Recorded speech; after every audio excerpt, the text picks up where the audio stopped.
Seann Barbour sent me an advance copy of his new novel, The Thief and the Wild. Very, very thank you, Seann.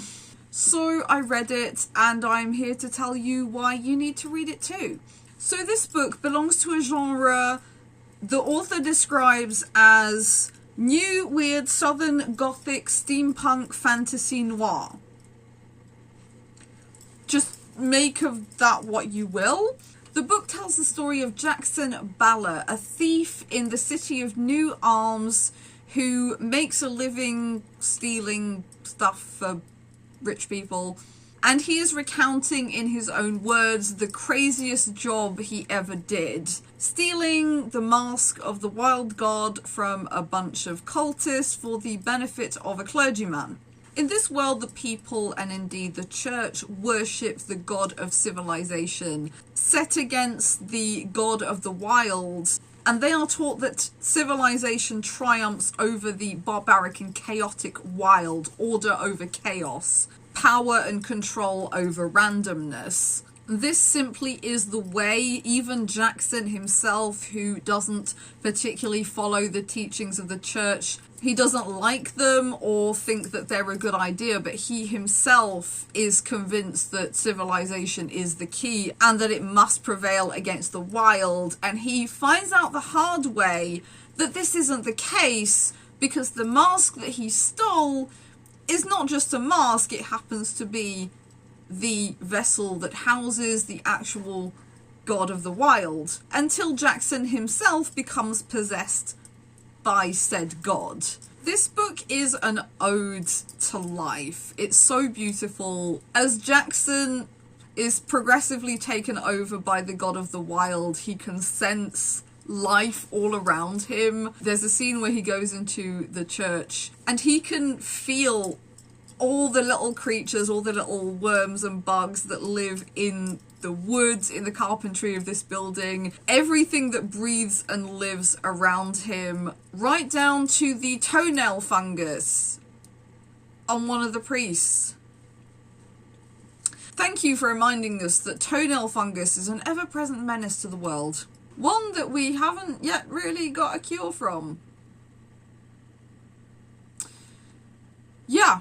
I think this concept of like the god of life and the wild versus the god of civilization is a really good idea, especially in a steampunk novel, because there is always some fiddling around with life or afterlife or zombies or some form of making the dead walk again or creating some form of mechanical life form. It's one of those great steampunk tropes, so if you're into that, this book is definitely for you. The entire novel is written in southern US dialect, which I was a tad concerned about at the beginning because I'm a European. I know about local dialects vaguely, not that au fait with the dialects of the southern states of the USA, but I didn't find it to be a problem at all. I do appreciate the bayou setting because as a far-flung European, my references for anything Bayou related are this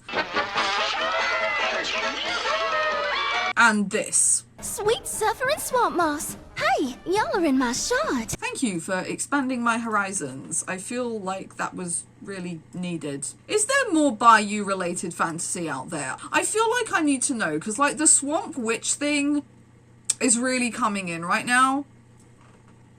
Somebody drop me some suggestions in the comment section. The author also doesn't hold back going into the kind of dark nitty-grittiness of humanity, which is something that I greatly appreciate because, you know, in a lot of writing, you know, we like our writing, our stories to be black and white, good versus evil. We know who the good guys are. We know who the bad guys are. Even online, it's like, oh, if you do this, this, and this, then you're a bad person, or if you do this, this, and this, then you're a good person. It's like, it's not as simple as that in real life. And it is nice to have writers that kind of understand this and are really good at putting it across in their writing, how poverty pushes human beings to commit crimes, although those crimes aren't necessarily the crimes that justice should be focusing on, because those who make the rules are not interested in the well-being of the people, they are interested in having power over people. And their noses aren't clean. I would have really liked to know where these gods came from, like how they came to be and how they came to have the roles that they have, because they are brothers, which implied that somebody created them. Like if you look into Egyptian Enid or like Norse mythology, there are crazy stories as to how the gods were created and like came to be and fulfilled their roles. It's a brilliant opportunity for a writer to get creative, but I was a bit sad that we didn't kind of find out how they came about, because I really would have liked to know. I also would have liked to have seen more of Jackson's kind of life-sensing ability, especially later on in a novel where he does find himself in the wild. Like after, like it was important for him to kind of realize how much life was actually in the city, so all the insects, all the little rodents living inside houses, but actually being in the wild surrounded by trees and just nature, where like just bearing in mind that in one single tree you can have up to 400 different species, maybe even more. It would have been wonderful to kind of just, I don't know, maybe him having a moment of being overwhelmed by how just insanely amazing and diverse the living world is. And the fungus, let's not forget about that, because 400 species includes mushrooms. Yeah, mushrooms are nice in some forms, not the forms that live under your toenails. Do I have PTSD? Maybe, but that's not the issue. So overall, I really did enjoy this novel.